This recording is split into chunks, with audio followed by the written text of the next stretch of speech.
All right, robotic delivery, fully autonomous vehicles and delivery systems. That's what we're going to dive in today right here on TechPath. My name is Paul Barron, and welcome back to the show.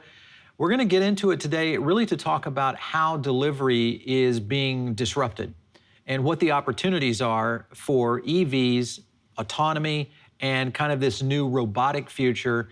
With me today, I've got Luke Schneider, who's the CEO over at a company called Refraction AI. Welcome to the show, Luke. Well, it's great to be here. Thanks for having me on, Paul. All right, so I got a chance to see a Refraction's unit, we'll call it, or what do you call this thing? The REV-1. How do you? It's not a car. It's not a bicycle. It's not a three-wheel. What is it? No, it's we call it lots of different things. We call them bots. We call them REV-1s, and very frequently we just call them trikes because they are three-wheel, essentially based on a recumbent bike frame, and you can see it as they come down the street. All right, for those who do not know what a recumbent frame is when the guy is sitting on the ground, the one wheel's behind him, the two wheels are in front, and this thing is flying down the road, for sure. So that's interesting that you used a recumbent bike as a frame. That's beautiful innovation. The engineering's already done. You got a lot of advantages. You just got to put a shell on it and stick hopefully some computer hardware and some autonomy, and you're ready to go. Maybe it's not that easy.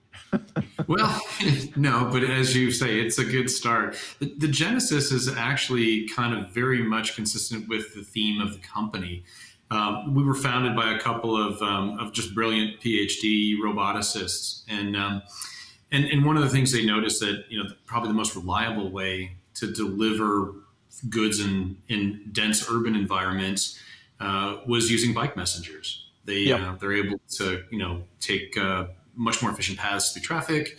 They can deal with traffic jams much more adeptly, and really that recumbent bike frame is based on that ability of riding in the margins of the road, not necessarily having to be in the road lane itself, and certainly not on a sidewalk.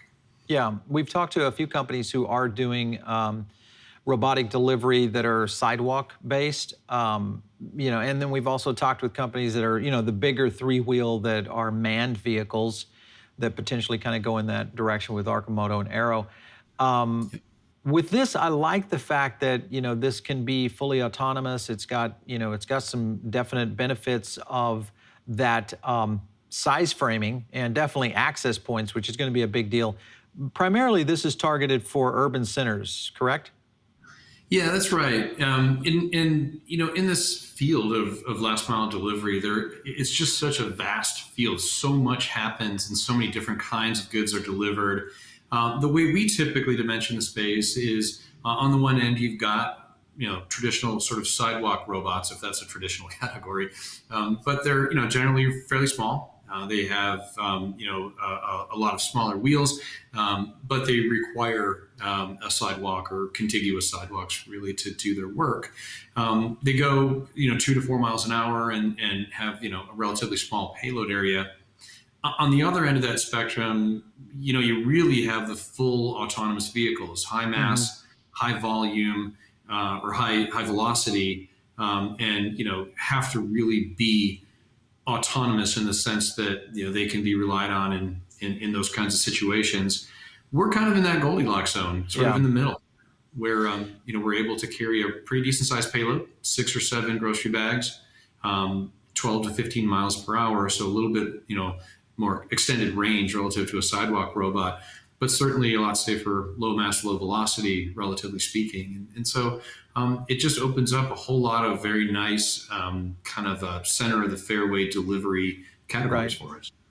Yeah, and I think with, we've covered delivery and where we think, robotic delivery is going to go in the future. And, the platforms, right now the third-party platforms kind of control this space with human drivers. Lots of that in the news. We've seen some terrible things happening to these human drivers that are driving for some of these platforms, which I think now you're dealing with a potential robotic solution that could kind of, there's good and bad. It's going to put a lot of gig workers out of work. At the same time, it maybe is going to replace some of those jobs in other areas. But if you look at the platforms themselves, right now in inner cities, urban areas, we see delivery in some cases, upwards of 60% of restaurant and grocery traffic, meaning going through delivery.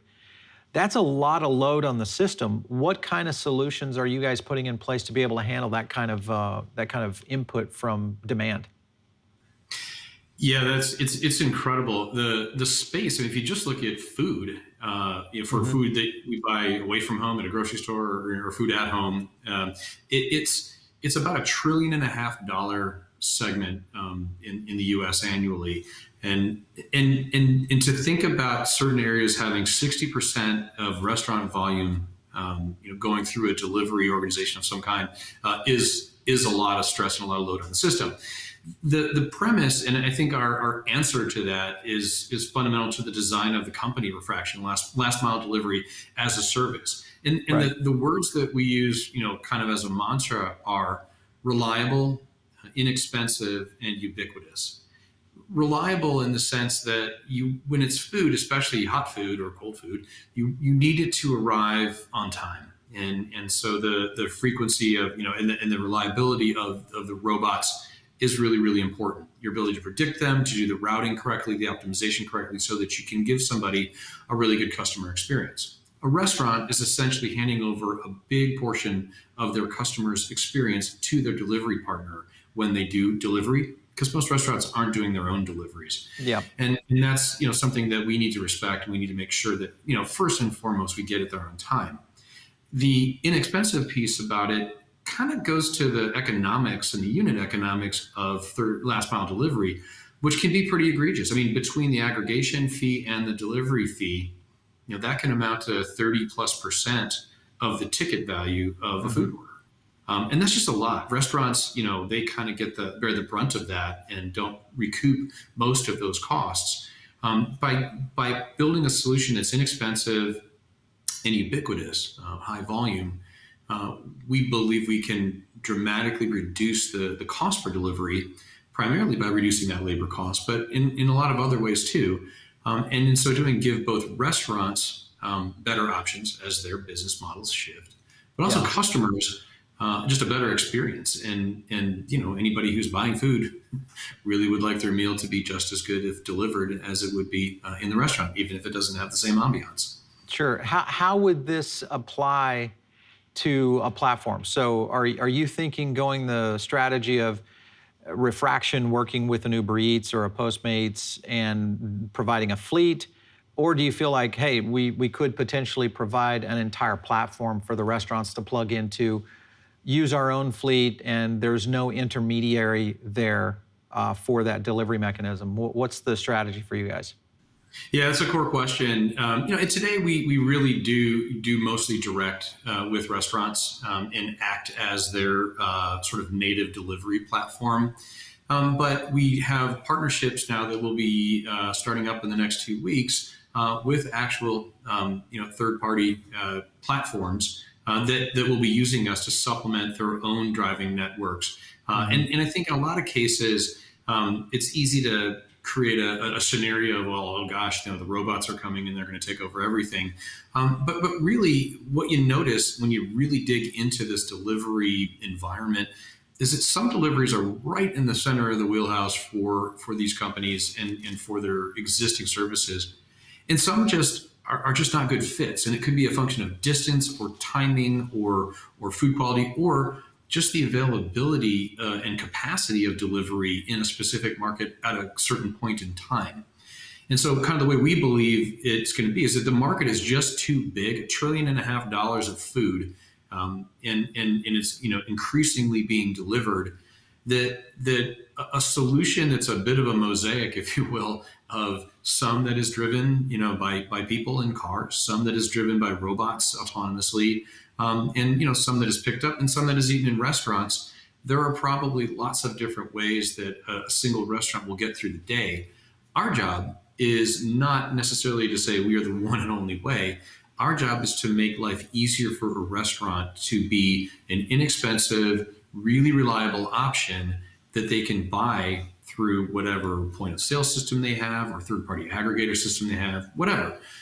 We want to kind of plug and play in that sense. And what we believe is that there's enough to go around. This is probably not a Yeah. winner take all kind of space.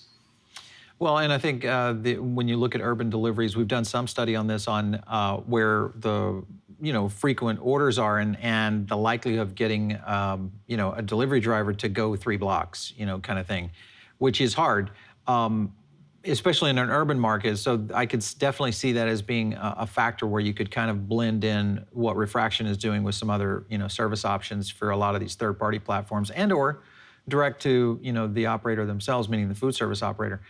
I guess my question here is, this being an urban-only device, we are seeing some fairly big trends of less and less population centralizing.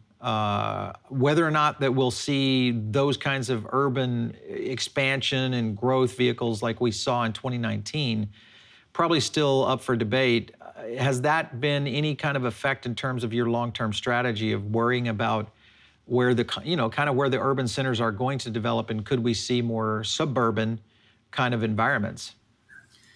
Yeah, so every day it seems you see something talking about how, fueled by fears of the pandemic and all, we're seeing more and more people both working from home, but even just today there was news about people seeking, homes and home prices reaching almost near peak levels. So people are thinking more and more about living in places that are more distributed and not quite so urban. That's okay, and that's actually pretty good. There, as I said, there are myriad use cases here, and for a 56 floor high rise apartment in the Upper East Side of Manhattan, we're not a great solution. We don't ride elevators, we don't, and if people want to come down and get it, I suppose that's fine. But there's just some applications where we don't make the greatest amount of sense. On the other hand, robot design and the improvements in autonomy and the applications that we're going to start seeing beyond just food, Sure. are going to make these devices ever more prevalent in the suburbs and exurbs that are out there. In fact, I mean, just when you first put these on the road, one of the phenomena we were kind of laughing about is that they're new and they're novel, and people see them, and when they get over that initial kind of impression, the applications just kind of start to flow. Could they be used for rural mail delivery? Could they be used, could individuals own them and dispatch them, as they need to? Could they be outfitted with powertrains that are not simply battery electric, but have, a great deal higher power density? So therefore they could travel longer distances and be even more useful. I think we're just in the very early stages of all of this. And honestly, food is where the concentration of revenue is. Right. It's a category that's well understood. It's been around for hundreds of years, and the benefits are very, very clear. As with any new industry, as much as you fear about what it does to displace those components of the one it's replacing, you have to have optimism about what is to come and the opportunities that will arise for both the people engaged as well as the consumers, and that's what I love about this business. This is one where consumers and businesses both win. Right. No, it's definitely, when we look at it, the third-party platforms, I won't say, I wouldn't say a negative position against third-party, but I have seen, kind of the remnants of what's happening and how these companies have not been able to make money. So, I mean, I just don't see that as a long-term future. I do think robo delivery is going to be the future, whether that's done in the next 5-10 years or if we're going to see this post 2030. So I'm not concerned about that at all, and I do think we are going to see a transition of the gig worker to more useful applications that do truly need those kind of things. So I definitely do agree with you. I want to go down some line items here in terms of questions, because I had a whole bunch of questions here on how this might. First of all, when you look at the autonomy side of it, how much autonomy tech is going into this in terms of AI learning, deep learning, because it's got to obviously read a certain amount because it's in the lane of traffic. So it's got to be able to read people, pedestrians, cars, all that. How's your tech work? Sure. The tech approach and the approach to the perception stack as well as the full AI stack is a little bit unique. As we've talked about, our objective is to make these REV-1 robots inexpensive, and ubiquitous. And so to do that, we are very conscious of the cost of the bill of materials to build one, but also the way we go about perception. And rather than using some pretty expensive tech, which you will find in a lot of other similar vehicles, like the 128-bit lidars and the HD maps for localization. Generally speaking, we use cameras, we use radar. We do use a little bit of solid-state lidar, but it's nothing on the order of what you see on a full-size autonomous vehicle, for example, which most people would see. So cameras is kind of the core basis of this. So you're in Elon's camp when it comes to visual computing. Yeah, I don't know if I want to go wholesale into that one, but yes, from that standpoint, we definitely are. And honestly, the benefits of that have been kind of fascinating. In inclement weather, one of the reasons why we really like Ann Arbor as a starting point is it has 4 seasons. It has a real winter, precipitation. Anybody who's ever spent any time in Michigan knows that that's part of life there. LiDAR and point clouds that are built by bouncing light off of things diffract when they hit precipitation and make it very difficult to see, as it were, in precipitation kinds of conditions. Cameras, not so much. You can take over with a teleoperator with a camera very easily, and kind of with the speed and the package design, that's one of those options where we can operate in bad weather when others can't. Some other points that are, I think, important to note about this, about our philosophy. We believe that, full autonomy, as it's frequently called in the media and other places, is not actually a binary switch, that you never actually hit full autonomy. It's sort of a theoretical limit, and you approach it over time, and technology gets you better and closer, and that's great. The benefits for us of autonomy happen in a much, much earlier stage. We are not solving for driving people around. We're not solving for high speeds. We're not a high mass vehicle. We're not driving on sidewalks. We are using the portions of the road that are designed for vehicles that go our speed, and have plenty of different things we can use to help guide us: street lines, stop lights, stop signs, etc. So from that standpoint, one of the most brilliant aspects of it, I think, is the REV-1's perception and AI stack, in the way it's been able to scale for us to date, and we think will continue going forward. I like that, because that's I won't call it low tech, but you don't have a lot of demand on the technology, which makes it more profitable. You can build these cheaper, deploy more of them, get them out there in the workforce, really doing some great services. Any plans moving out of Ann Arbor, and how fast are you guys moving out into some other markets? Yeah, sure. It was great. We just raised, a second seed round, and we're pretty excited about it because it's going to signal our next location. And I'm not prepared to reveal it just yet, but it'll be. Come on! An exclusive, I hear. I hear exclusives right here. I hear exclusives. I'd love to come back on the show and do a specific launch episode for you. There you go. Yeah, but that's part of it, is demonstrating the scalability of the business model. That what works in Ann Arbor can also work in Austin, Texas. It can work in Seattle. It can work in New York. It can work in Tampa. All of those, are part and parcel for this, because if you want to be ubiquitous, if you want to be the de facto standard for last mile delivery, the easiest to buy, the most logical one to choose, and with the most applications, it's got to be that simple to scale. Yeah, for sure. I heard the city Austin. I think that's the one you use, because I'm going to give you the reasons.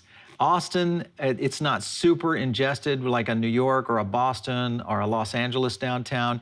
You've got Texans down there. They're a lot more friendly people.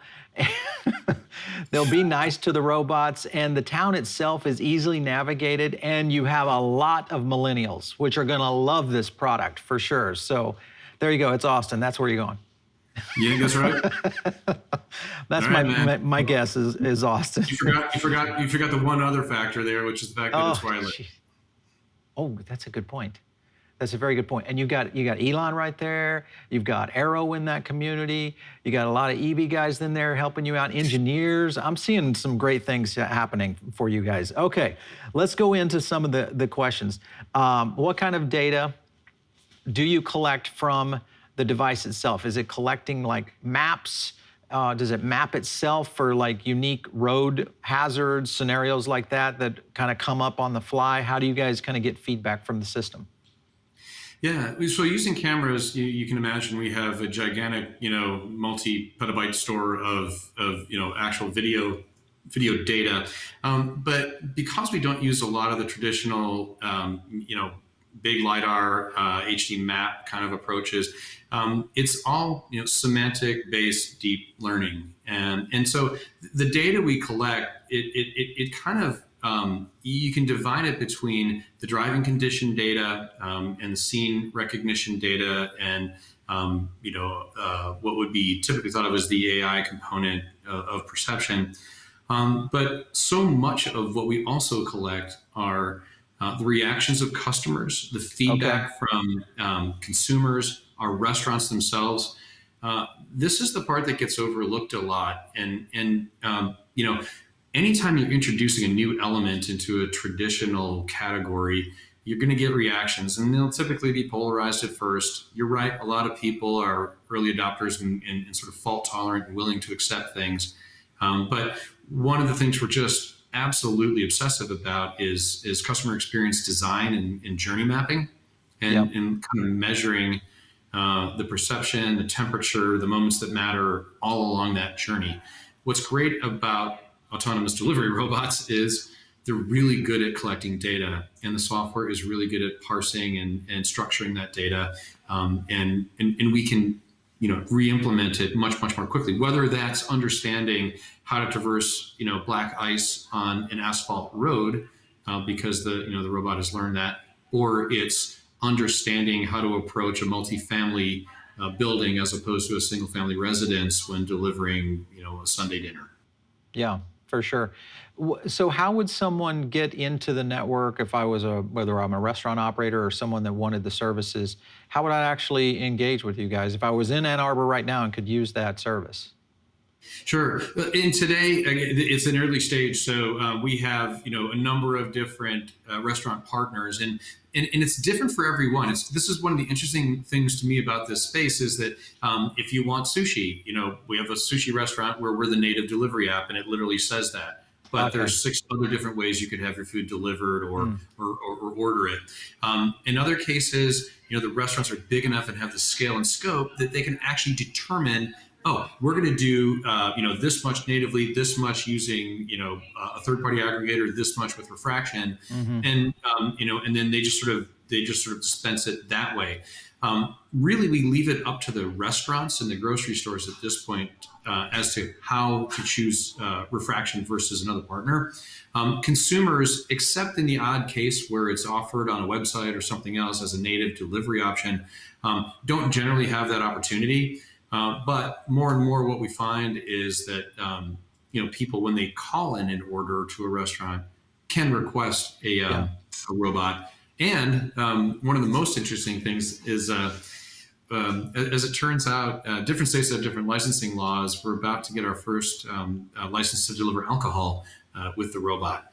And that opens up a whole new category of deliveries, not just from liquor stores and beer and wine stores, but from restaurants who, Yeah. that 60% you were talking about, a very large portion of those are getting the margarita kit along with the enchilada dinner. And, the ability to do both of those things with a robot is a huge game changer. Yeah, that's going to be big. Of course, in the state of Texas, we'll go back to Texas. They just, they put that on their bill now to where it's a permanent law. You can do delivery of vehicle or of alcohol. So that's going to be for something like a restaurant. So that's going to kind of up that. Mainly, it was a COVID kind of scenario. How many orders could I get done in an hour? Obviously, I know it's somewhat logistical challenged, but what's Sure. like your record? What's your record? Most orders in an hour? Most in an hour. I don't know what it is in an hour. I can give you a few statistics. Okay. In a single hour, when we had just a handful of robots, I think we probably did somewhere around 30 or 35, and they Okay. were kind of buzzing. And, obviously it scales on the basis of the number of robots we have available. We've been building robots pretty consistently for the last year to augment and grow that fleet. We delivered 100 pizzas to a fraternity party, about a year ago. That was kind of interesting. We have a couple of deliveries where there's 48 taco dinners that have to go to a specific location, Interesting. once a week on the same night. It just kind of varies.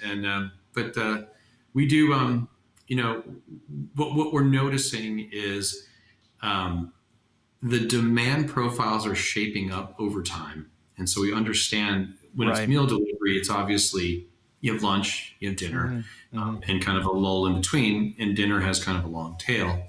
But generally speaking, the delivery radius is about 3 to 5 miles, and the time it takes to do one, from a restaurant is 20 to 22 minutes. And if you're a restaurateur and you're thinking about what is the condition and the quality of my food, Right. some of that time is spent waiting at the restaurant for the food to be loaded. But if your food gets to your customer in 15 minutes and it's heated and or it's insulated, then generally speaking, they're going to get a really quality product.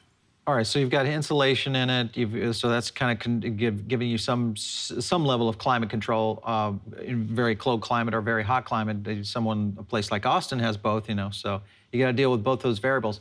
All right, so what's the linear ability there? I can go to stop one, stop two, or is this a one and done type return? Yeah, the answer is it's kind of all of the above. So as you can imagine, when you're managing fleets, this is kind of what I've been doing for about 25 years in this, in the mobility space, mostly with cars. If you've got these assets, you need to sweat the assets because you want a return on your investment. Right. Leaving them on the grid in the most opportune, places as well as at the most opportune times becomes a very important piece in optimization of the fleet. So we can do one and dones, and sometimes that's where it makes sense when we're a partner with a third party aggregator. If the delivery just doesn't make sense for them to dispatch a human in a car, they'll just send a robot and it'll do it one and come back. But more often than not, we'll send a robot out. It'll pick up an order, it'll deliver it, it'll go then be with a nearest neighbor kind of algorithm. It will go to the next order up, and that's at the next closest restaurant. Load and go to its destination. Mm-hmm. And then you're constantly thinking about and reshuffling that order. And this sort of is the part of the secret sauce, part of the optimization formula, part of the way we continually reduce the cost per delivery in such a way that the time to the customer shrinks, the quality of the food improves, or the whatever delivery improves, and the unit economic equation just gets better. Yeah. So okay. So I have a lot of questions here because is there like a little garage shack that's holding 10 of these bots in there and they just like fire out, or is it parking at a restaurant temporarily and waiting to jump to the next one? How are you guys navigating that? Yeah, it looks like a bat cave, and it's hidden in the downtown area, and we fire them out at 120 miles an hour. Yeah, it's crazy, awesome. It's kind of like in Austin when the bats fly out from under the bridge. If you've ever seen that, I love it. Yeah, that's for drones. That's not for robots on the ground. So, but the simple answer to your question is we keep them in a couple different ways. One is, yes, there are nests that are sort of small. You can think of them as holding areas or pens for the robots. Yep. I'm making this sound just like a rodeo. I realize it's really not, but that's where we're holding them. We do bots and lots, as we call it, where for restaurants that have high volume, we'll just dedicate capacity to them and keep them in the lots. Spots. So just, bring them right over and dispatch them much more quickly. We will also dedicate capacity to a third party aggregator. So we just basically say you've got 2 bots and you have them 5 days a week between these hours. Use them as you will, and they'll put them wherever they need them. Okay, all right, I like that. How long is it? Does this thing, this device, the REV-1, does it take long to recharge? What's the life of the battery? kind of the whole Yeah, process no, there. it doesn't. It doesn't. I mean, you can charge them as quickly as 20 minutes. Typically we like to have them in there for a full hour. It just depends on the demand load of the day, Yeah, because that's also part of the optimization equation, right? You're sort of trading off against, accepting inbound demand for delivery versus, charging a robot so that it can go out and accept five right. different, demands for I delivery. I think there's going to be a huge market for this because of the, well, I'm sure you have a fleet of engineers, but just the data that you can be pulling back in, because there's very few autonomous fleets out there right now that could be crafting these, kind of uncovering these potential pitfalls. Have you ever thought about selling this data to someone like Tesla, or companies who are looking at trying to figure out how to deal with long distance delivery that have not run into all these things yet? They've got to relearn the system. Yes, for sure. In look, data. I think it was Masayo Son who said, "Data is the new oil," and it is truly a commodity. That's the right way to think about it. And I've got a bit of a background in it as well and some experience. I think that the best data in the world when it comes to transportation and mobility is collected by the actual transportation agents themselves. So cars collecting data, robots collecting data. And one of the things about autonomy in general is everybody tends to think of it as it's sort of every vehicle for himself, meaning Yeah, it has the capability to perceive and react based on what it can see.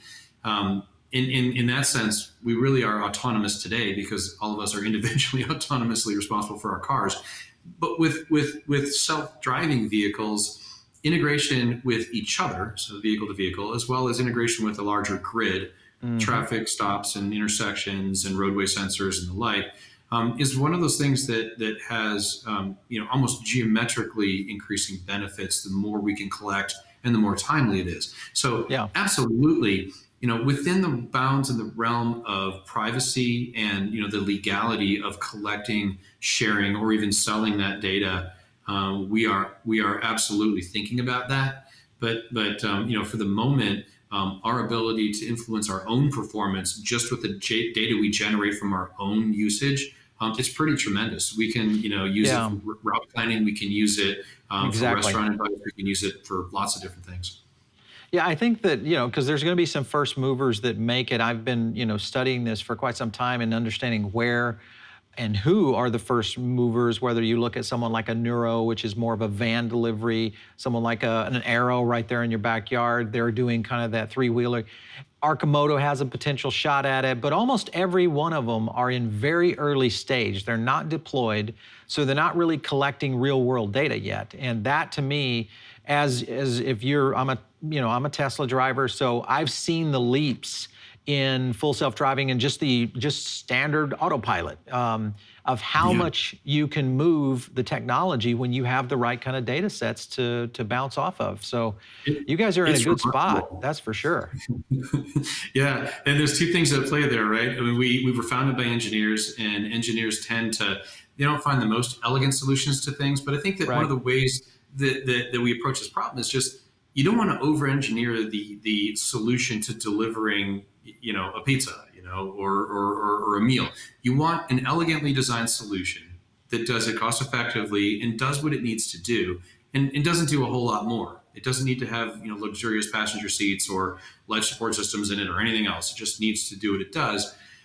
And so by getting started, with a reduced and sort of constrained set of requirements, it actually it yields sort of manifold benefits from there in that it generates that data, which can be fed back in real time, and it just makes the systems mature Yeah. faster. And even if they're not maturing just yet, it helps you to evolve them more quickly. You're exactly right, and I'm sure Yeah. you've witnessed that. We've all witnessed that, in almost every segment of self-driving.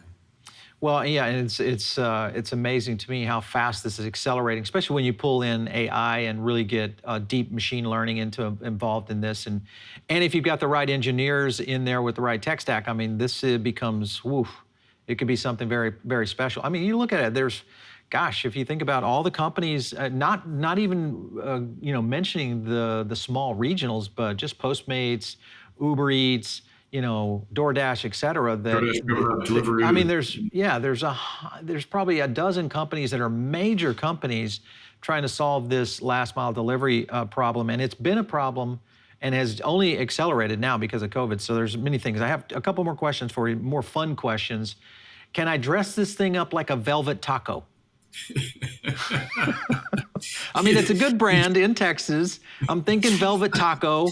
I mean, Well, when it comes to like ancillary business models and revenue sources, one would be selling the data. I think I like the actual velvet taco one. The velvet taco. You can put longhorns on them. You can put Willie Nelson braids on them. We dressed one up as a leprechaun for St. Patty's Day. You did? We did. You did do that? Oh my gosh. We See, did that's that. To me, that's going to create consumer demand. Everybody's going to want these kinds of deliveries. They're not going to want some lame third-party delivery. No doubt about it. We have people that phone in and want to know if they can keep one as a pet. It's just, it's remarkable. I love it. This is crazy. All right, last thing. Do you lease them? Do you buy them? You rent them? How's this work?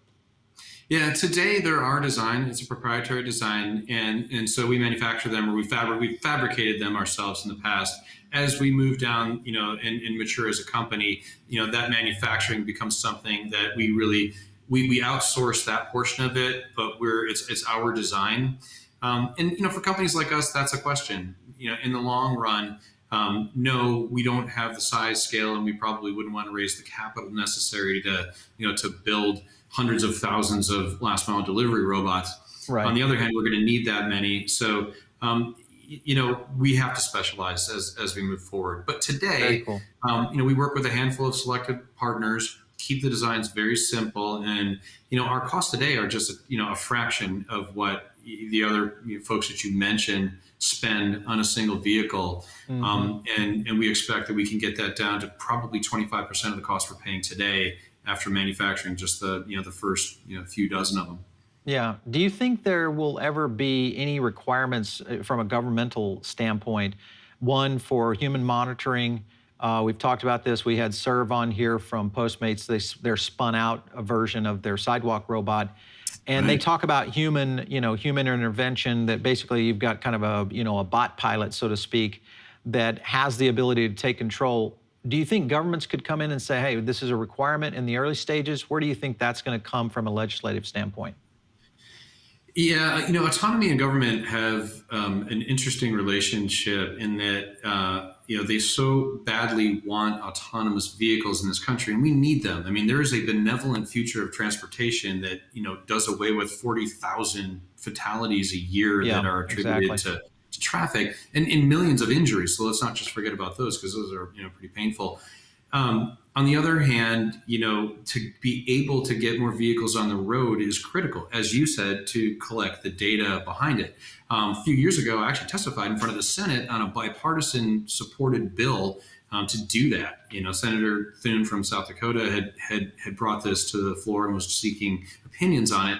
And it took a bad autopilot accident that happened in a fatality that happened just after to sort of shove that bill into a pigeonhole. So it's a precarious kind of position. What we believe at Refraction is that humans first and robots second. So we over-index on safety. We do monitor every single trip, even if we're not driving every single trip. And we have teleoperators, as we would call them, that step in and intervene when the robot is uncertain about what to do, or just some situation arises that there isn't an easy solution to.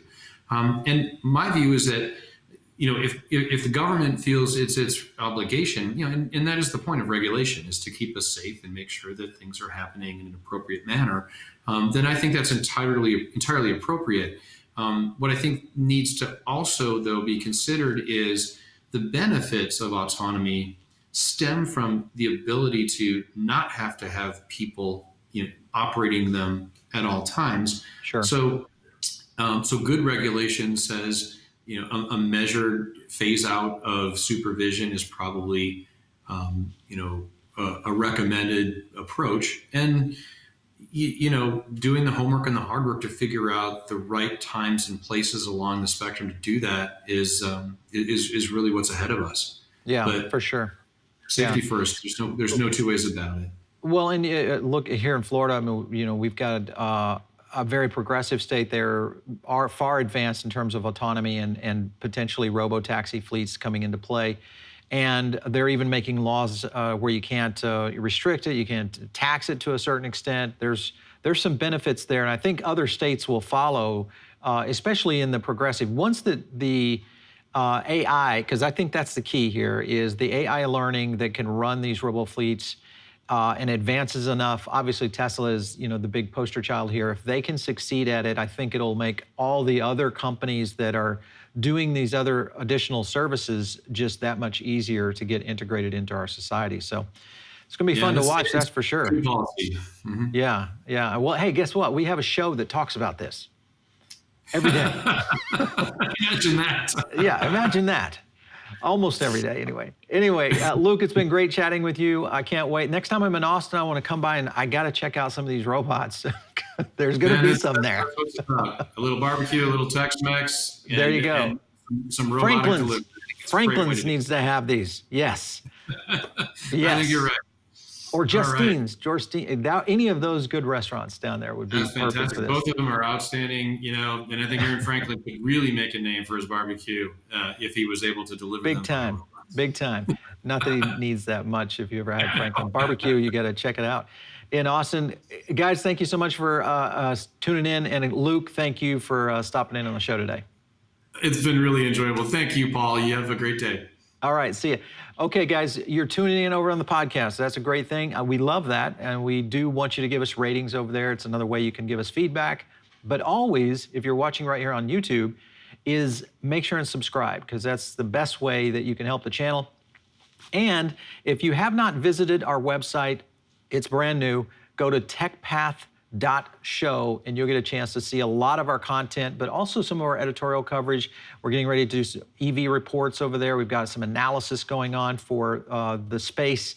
A ton of stuff that's going to be happening. Potentially, we've got some events moving for autonomy and also even Bitcoin. So a lot you can learn over there. Just techpath.show. Make sure and check it out. If you want to reach us via email, shoot us an email to producer@revernetworks.com, and you can always hit me up on Twitter @PaulBaron. We'll catch you next time right here on TechPath.